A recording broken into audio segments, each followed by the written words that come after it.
vamos fazer uma experiência com o pigmento branco. O que é que está acontecendo?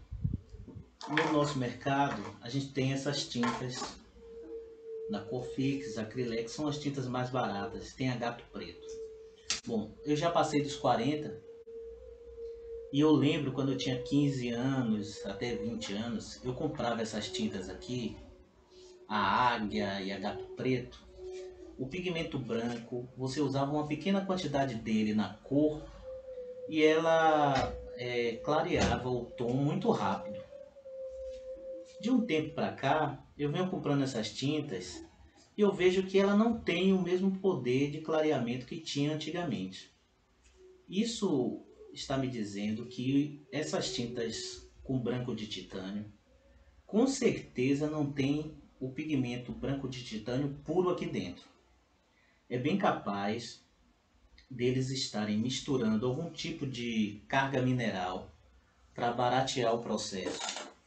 E por isso as tintas não conseguem mais ter aquele poder de cobertura que tinha antes. Então, normalmente quando eu uso essas tintas, eu vejo que tende a acinzentar o tom. Ao invés de clarear o tom, né, daquele poder de branco de cobertura, ele fica um pouco acinzentado. Sei lá, isso pode ter alguma carga à base de alumínio, ou então uma carga mineral, um talco industrial, sei lá, não sei bem o que é que eles usam para aplicar, mas com certeza não é pigmento puro ali dentro. Isso daqui, ó, que eu tenho em mãos, eu já mostrei em sala de aula para alguns, é o pigmento dióxido de titânio. Então é com isso que é feito o branco de titânio. Mas acontece que tem um outro pigmento, que é o óxido de zinco, que eu tenho bem pouquinho aqui dentro. Você vê que enquanto pigmento dificilmente você vai distinguir um do outro. Mas esse pigmento, o óxido de zinco, ele é semi-opaco e esse opaco.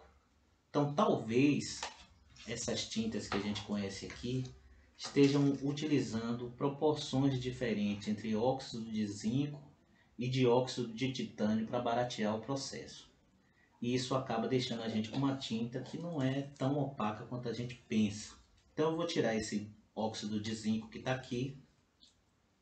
Não sei se dá para ler, né? Óxido de zinco. E vou ficar só com o dióxido de titânio aqui. Então eu compro o pigmento aqui em Salvador, naquelas antigas drogarias que ficam ali no bairro do Comércio, principalmente naquela praça que tem ali do Mercado do Ouro. Então tem algumas drogarias ali que ainda vende o dióxido de titânio em pó. Existem 2 ou 3 tipos, mas o rutilo é o mais forte. E normalmente 1 quilo desse pigmento branco de rutilo, ele antes da pandemia ele estava por 80, 70 reais. Agora realmente eu não sei, que eu não peguei esses preços ultimamente. Mas eu ainda tenho uma quantidade aqui desse dióxido de titânio e quando eu preciso uma tinta mais opaca para aplicar, eu faço ela. Normalmente eu não faço para guardar muito tempo. Eu faço uma quantidade que eu vou usar durante aquela semana e tal. Como eu tenho aqui, é fácil de preparar. Então eu vou mostrar como é que eu faço o processo. Então eu só preciso do pigmento, preciso de um óleo de linhaça desse. Se tiver um óleo de linhaça melhor, eu acho que vale a pena, mas no caso esse que é vendido no nosso mercado aqui já serve. E algum tipo de diluente para impedir que ele fique muito grosso. Então no momento que a gente vai triturar esses pigmentos, né, usar a moleta para fazer o processo de transformar o pigmento em tinta, então eu uso pequenas quantidades se ele ficar muito grosso para diluir, mas é bem pouco e normalmente é preciso usar um diluente que não deixe resíduos. Então, por exemplo, alguém já me perguntou assim, o querosene pode? Tem que lembrar que o querosene tem uma série de componentes químicos ali e nem todos evaporam. Então eu não acho que deva fazer com querosene, mas o Ecosolve e essas outras marcas comerciais que tem aí de diluentes pode ser feito. Então qualquer diluente ou solvente desse de origem mineral. Agora tem que lembrar que não pode usar ele numa sala muito fechada, o cheiro do solvente é sempre dá dor de cabeça e ele prejudica nossos pulmões. Então tem que tomar um certo cuidado com o uso desses materiais. Eu vou fazer só uma pequena quantidade aqui para mostrar para vocês como é o processo. Então normalmente uso uma máscara toda vez que for usar pigmento em pó, viu? Eu não estou usando aqui, mas tem que tomar esse cuidado de usar uma máscara. Então eu vou botar uma pequena quantidade aqui do pigmento. Vou fazer bem pouquinho só para mostrar como é o processo. O que é que eu estou usando aqui? Um pedaço de pedra ardósia, mas eu não estou usando a parte lisa. Eu estou usando a parte do fundo, que é um pouco mais áspera. Eu preciso ter duas superfícies um pouco porosas, para no momento que eu vou dispersar essas partículas no óleo, fazendo esses movimentos de 8, movimentos circulares, ele tem uma certa textura para que triture mais ainda esses pigmentos que já são bem finos e faça com que ele se agregue ao óleo de uma forma mais fácil. Então eu não vou usar o solvente aqui porque eu estou com um quarto pequeno aqui fechado.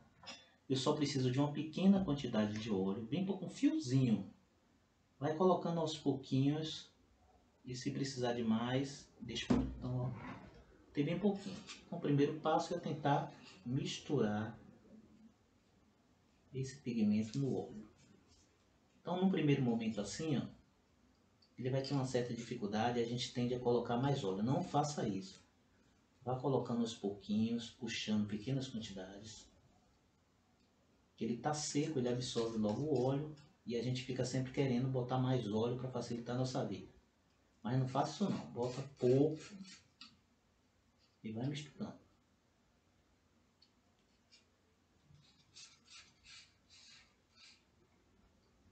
Eu vou acelerar o vídeo nessa parte. Quando tiver uma pasta bem úmida no processo, aí eu paro para a gente continuar a conversar sobre ela. Então vou botar um pouquinho mais de óleo aqui.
Bom, aqui ela já está quase toda misturada aqui, mas veja que ela está bem grossinha, né? Então vou botar só um pouquinho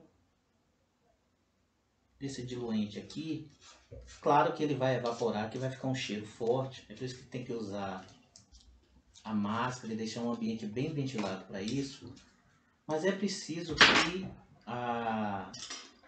essa pasta fique um pouco mais fluida para eu poder fazer a dispersão com essa peça aqui, que é chamada de moleta. Não é muleta não, é moleta. Então com essa daqui eu vou fazer uma pasta. Vou pegar ele, seguro firme aqui, ó, e vou botando uma certa pressão em cima dela. Então vou primeiro tentar misturar em movimentos circulares, mas aí depois eu faço no 8.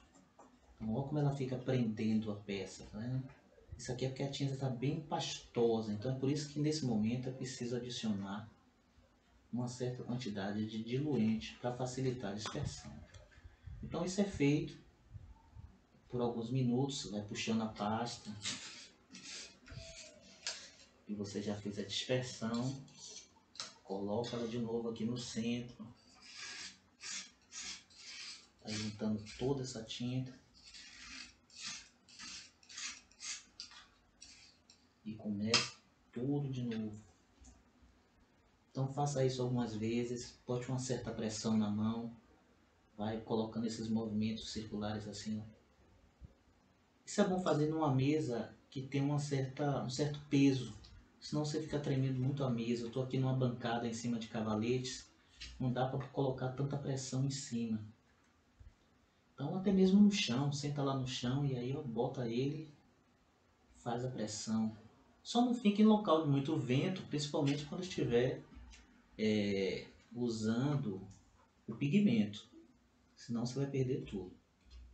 Mais uma área bem ventilada. Ó, a pasta já começou a ficar bem fininha, então no começo, quando eu comecei a fazer a dispersão, eu sentia um granulado, como se fosse uma areiazinha fina.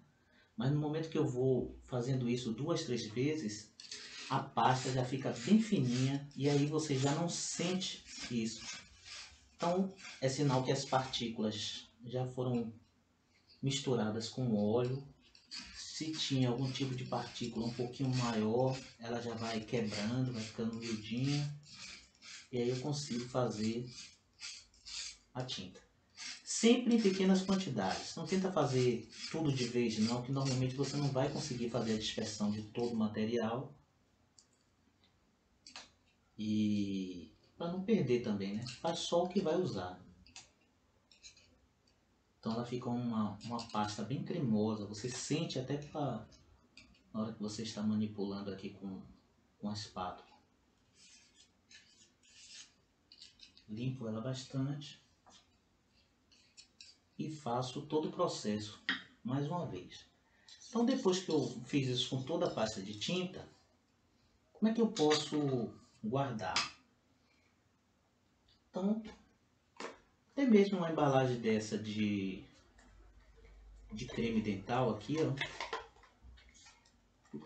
Cortei o fundo, lavei direitinho, tudo certo. Então, normalmente eu faço uma quantidade um pouquinho maior do que essa daqui. Eu pego isso e vou depositando tudo aqui dentro. Coloco todo o material, bato ele para ele descer, tento apertar ele aqui e vou empurrando toda a pasta até o final.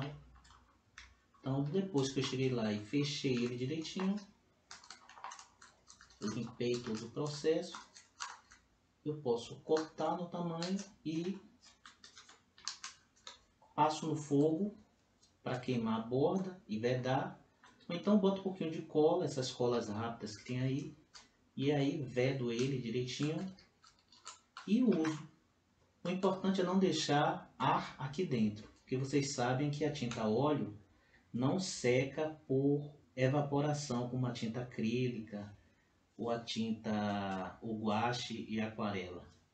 A tinta óleo seca com uma reação química, então o óleo de linhaça em contato com o ar, ele vai oxidar e vai formar uma película. Então se eu deixo o ar aqui dentro, ela vai começar a secar aqui dentro também. Então se eu conseguir tirar o ar o máximo possível, né, fazendo essa pasta e vedando direitinho, você consegue conservar por mais tempo. Mas se eu faço para usar no dia ou 1, 2 dias depois, eu posso fazer minha pasta, colocar numa vasilhazinha com uma tampa fechadinha e aí só é o tempo de eu manipular ela para aplicar. Então aqui eu tenho certeza que eu estou usando óleo de linhaça e pigmento de óxido de titânio apenas. Então uma pequena quantidade desse branco eu consigo clarear qualquer uma dessas cores que a gente trabalha e você vai ver que fica um resultado completamente diferente de que se for utilizar essas tintas comerciais que a gente não sabe o que é que está vindo dentro aqui. Então fica essa dica, e o processo é o mesmo para fazer todos os outros pigmentos. Alguns pigmentos são mais duros do que outros, precisa mais tempo de dispersão, então você vai fazer isso lá várias vezes, reunir o pigmento, faz o processo de novo, até você conseguir a textura de uma pasta. Dá para você sentir que fica uma pasta bem macia e normalmente você não vê nenhum grânulo nela. Ela consegue ficar com a textura muito próxima dessas tintas que a gente compra já pronta e sem ter uma quantidade de óleo muito grande. É isso. Fica aqui, vou deixar esse vídeo para depois vocês consultarem e a gente vai conversando sobre isso na disciplina.